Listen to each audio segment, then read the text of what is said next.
What is up, everyone? This is Kyle on my new titled YouTube channel, and this is my first video on that newly titled YouTube channel. As you can see, I'm not wearing blue anymore. I went 3-0-2 at my F&M last night. Got some good prizes and such. We don't have the cards for me and my brother to run blue, so he's going to be running blue. I'm running this. I think this deck is very powerful. I like it a lot. I'm going to go over my card choices, going to go over my thought process. I'm going to go over more in depth on what my matchups were, and what I beat and such. And I'm just gonna, talk about like what cards I think should be in this deck. I think this deck is very good for the time being. I don't know how good it's gonna be long term, but let's just get right into it. We start with my 1-drop for Elvish Mystic. It could be Absence Pilgrim. I mean, it can't be, but I wish it was. It could set up a lot better turn 2 plays, but Elvish Mystic's fine. I can't complain. It can set up a Lockstone Smiter or another card we'll see later on. I think that this is where you want to be in this type of deck when you're trying to be somewhat aggressive. I don't think you want to be playing Sylvan Caryatid at all. I think that card's very bad, and as you'll see, it's not in this deck. I mean, it's a good card. I don't think that it's good in this type of deck. It seems counterproductive. It's like if you were playing back in Zendikar Standard and you're trying to be like a green-red aggro deck, and then you play like, turn 2 Overgrown Battlement. Like, why would you do that? Like, what's the point? I don't know. I don't see it. For Voice, probably the weakest card in the deck. Easily, I think. I'd have to say, actually. Voice is Grizzly Bear 99% of the time, but it's the fact that it can survive Wrath, it can survive removal, it can block and become a bigger creature. It's all the other stuff it does. It can be powerful, but it's just, sometimes it's just a Grizzly Bear, and that kind of sucks. But, you live with it, you work with it, and it's still a powerful card. I think that you have to play for Voice in this type of deck. For Fleecemane, the biggest addition from Theros, no question to this deck. Fleecemane, 2 mana, 3/3, already solid card.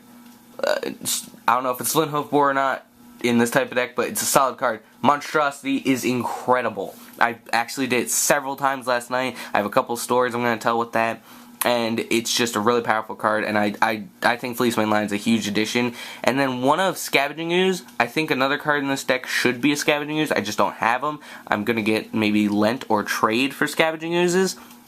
And probably play one side and another main. This card's very good, but it's way better late game. Don't play it early game. Don't go like turn 2 Ooze over like Voice or Fleecemane. It's a really good late game card. They think, oh, okay, well, whatever they top deck, I feel like I can, I can block it, and then it's just like big guy and I'm gaining life, I think Scavenging Ooze is a very good late game card.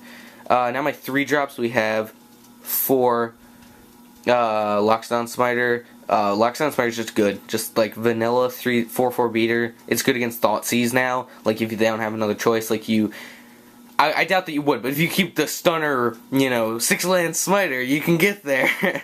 But it's just a 4/4. They have to deal with it. Every one of your threats you want to maximize like power out of them. Like Fleecemane, 2 mana for 3/3. Scavenging is lots of times 2 mana for like a 5/5 or something late game.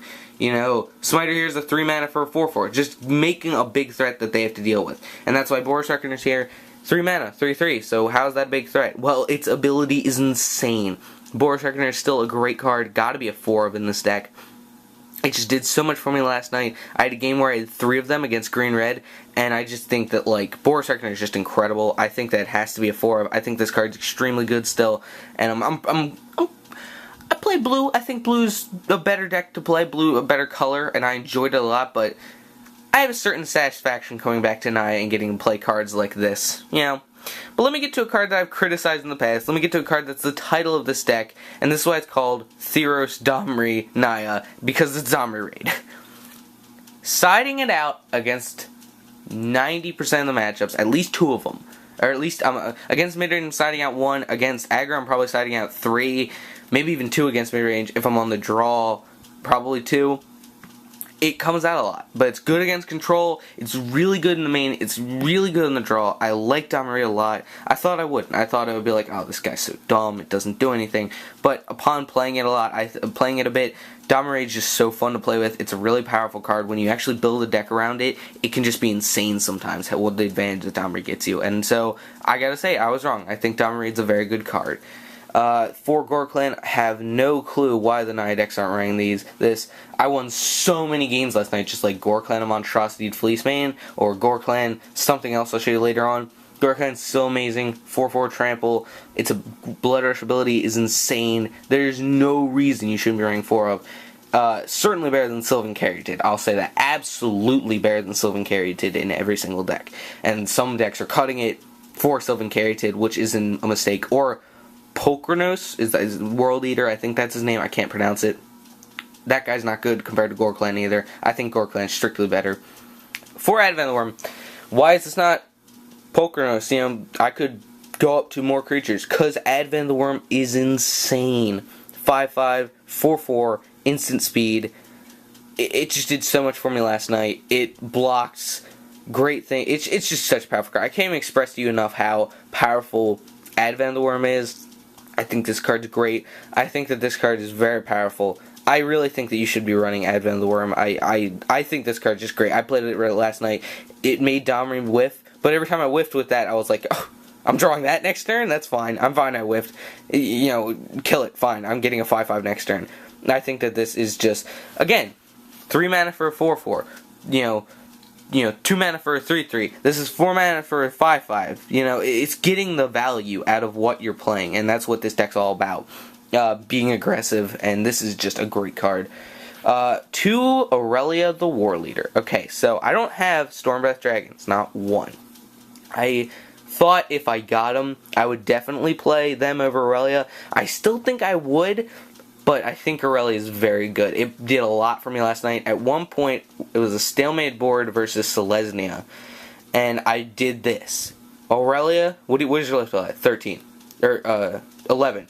I played Aurelia. He gained 2 life from 2 Soldier of Pantheons. Aurelia, attack, Gore Clan my Aurelia. It's a 7/8. Attack, you're dead. It's just, it's a really powerful card. It ends the stalemates. I've killed a lot of people. Not a lot of people, but I killed people last night just like, Aurelia, kill you. Like, they have to deal with this guy, and he can just cause a lot of combat math. She can just cause a lot of combat math problems. And I think Aurelia is a lot better than I was giving it credit for. So I think Aurelia is very good. It probably should be Stormbreath, but I'm not, like, hating. I don't hate Aurelia, certainly. And 1 Mizzy Mortis, which, upon last night, I think doesn't even belong in the deck. But it's fine. It's good. I'd probably run a second Scavenging Ooze after last night. It did some work for me. I did have a couple times when Mizzy Mortis would have been good. But, like, Ooze would have probably been better most of the time. It's a fine card. I don't know. I was always unhappy when I looked at it and looked with Domri and saw this. You know, it's pretty much one of the only cards I'm not happy to whiff with. You know, I'm not happy to whiff with, and you know, it just sometimes I draw it and I'm like, I wish I could be more aggressive. I don't know. Like, it's fine. Mizzy is just fine. I don't know. It's kind of like a judgment call. Let's get through the lands real quick. I built this mana base. I don't know if you don't like it or not, but I went 3 Selesnya Guild Gates, 4 Temple Gardens, 4 Temple of Abandon, 4 Stomping Grounds, 4 Sacred Foundry, 2 Forests, 2 Plains, and a Mountain. That's the way I went with the mana base. It was a lot of testing to see if what I needed to hit. If you feel like you need more of a certain color, that's fine. I felt like I needed to hit green early. How many spells aren't green in this deck? 1, 2, 3 that don't require green in some sort. So I ran more green lands. The temples are very good, but I don't feel like I want the Boros Temple in this deck, to be honest with you. I'd rather just have Shocklands. I don't want to limit my... I'm trying to be aggressive, and like, my brother wants me to run, like, 12 tapped lands. I don't know, maybe that's just me that thinks that that's weird. That's why I'm running the Selesnya Guild Gates, though, because I feel like I need green more than I do to be the ability to scry. But that's my mana base. That's the way I built the deck. Just gonna go over the matchups real quick. Round 1 I played against Selesnya. Stalemate. Game 1 led to, of course, the Aurelia play I told about. Game 2, he ran me over. He just got a really aggressive start with, like, Unflinching Courage on Soldier Pantheon and, like, some other stuff. It was just insane. Game 3, I just went way too aggressive for him, and, like, he almost stabilized, but I think I killed him with, like, a Gore Clan or something. round 2, played against Green Red. My friend Keith, he was playing Green Red. He was playing the Sylvan Caryatid type of deck. I don't know. I thought that was bad. We played like 4 times, and I beat him all 4 times. I think I had a good matchup there. Round 3, I intentionally drew with my friend Richard so that we'd both have 2 win-in chances. But he stopped me in the playtesting. He beat me 4 times. So I don't know. Maybe green-white aggro. Like his was way more aggressive. Maybe that's just better. Round 4 was my final game, and I played against my friend Hugh, and he was playing blue-white control. Kept a 1-lander game 1, and it was a lot of hard work, but I actually killed an Aetherling and won that game, and then game 2, just like Elvish Mystic into Voice, Elvish Mystic into Domri, into like Advent of the Worm and it was just like not drawing. But that is my Domri Naya list for Theros. That is the deck I played. I've only had 1 result. Of course, I'll get back to you on any more results, and I'll let you know what testing reveals. But this is just the list that I've seen. So this is Kyle, and I will see you guys later.